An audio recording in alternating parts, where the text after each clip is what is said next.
જ્યારે પેલું હરણ દેખાય છે અને સીતામાં કહે છે કે મારે આ જોઈએ છે, અને રામ ભગવાન જાય છે અને પછી ત્યાંથી બૂમ આવે છે, અવાજ આવે છે અને સીતા માતા લક્ષ્મણજી ઉપર આરોપ લગાવે છે અને એ જાય છે. અને ત્યારે લક્ષ્મણ રેખા દોરે છે, બરોબર. લક્ષ્મણ રેખાનો ઉલ્લેખ ખાલી રામાયણ પૂરતો નથી, આપણે એની ઉપરથી ઘણી કહેવતો બની ગઈ છે, ઘણી કવિતાઓ બની ગઈ છે, બહુ બધું બની ગયું છે, બરોબર. પણ શું ખરેખર લક્ષ્મણ રેખા હતી, બરોબર, એ પ્રશ્ન છે. તો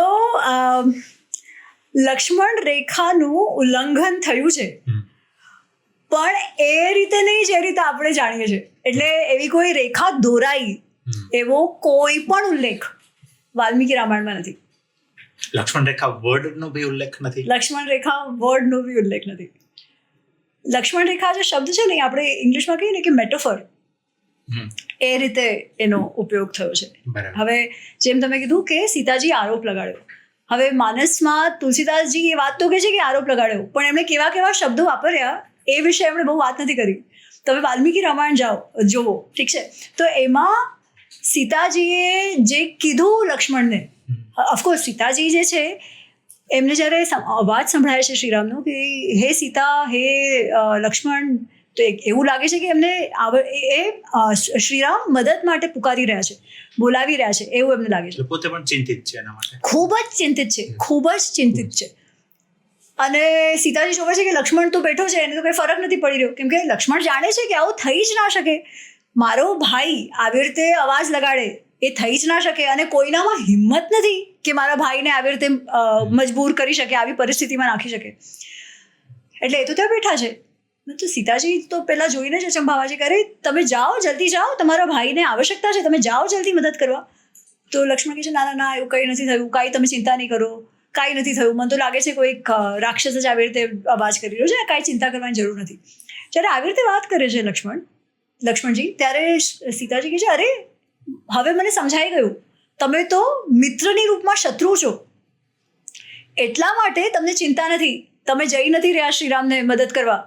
કોઈ પણ ભાઈ હોય એને તો સૌથી પહેલાં ધક્કો લાગે કે ભાઈને મદદની આવશ્યકતા છે તો તરત જાય, પણ તમે નથી જઈ રહ્યા. કેમ કે તો તમે તો ચાહો જ છો કે શ્રીરામને આવા કોઈ પરિસ્થિતિમાં એ ઝડપાઈ જાય અને એમનું એ નષ્ટ થઈ જાય, તમે તો એ ચાહો જ છો. એટલા માટે તો તમે અમારી સાથે આવ્યા, તમે ભરતના કહેવાના કારણે અમારી સાથે આવ્યા છો, શત્રુ તરીકે આવ્યા છો, મિત્ર થવાનું નાટક કરી રહ્યા છો. અને શા માટે આવ્યો છો? કેમ કે તમારી દૃષ્ટિ મારા પર છે.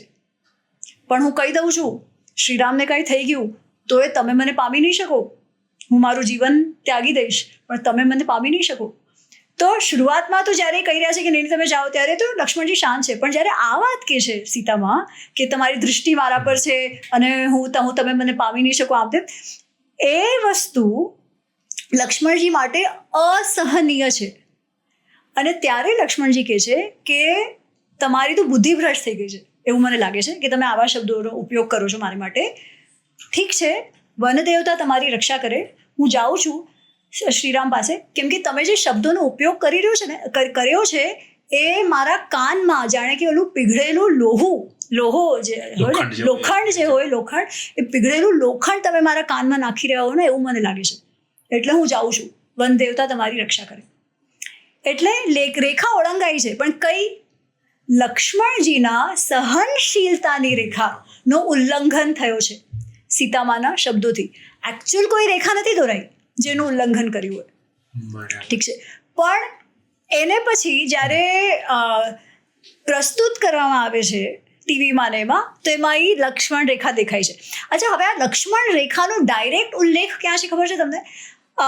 જેમ કે માનસ છે જે અવધીમાં લખાય છે, એવી રીતે બંગાળીમાં એક પુસ્તક લખાય છે રામાયણ પર, જેનું નામ છે કૃતિભા, જેમ તુલસીદાસજી છે એવી રીતે કૃતિભાસ ઓઝા ત્યાંના કવિ છે, એમણે બંગાળીમાં આ લખી છે રામાયણ, પોતાના જે એમના મનથી લખી છે. તો એ જે રામાયણ છે એમાં એકચ્યુઅલ રેખાનો ઉલ્લેખ છે, અને એ પછી પોપ્યુલર થઈ ગયું છે, લોકો એ માને છે, અને એ સમજવામાં પણ થોડુંક ઇઝી છે. તો એ રીતે ત્યાંથી આરંભ થયો છે. ત્યાંથી આરંભ થયો છે. ઓકે.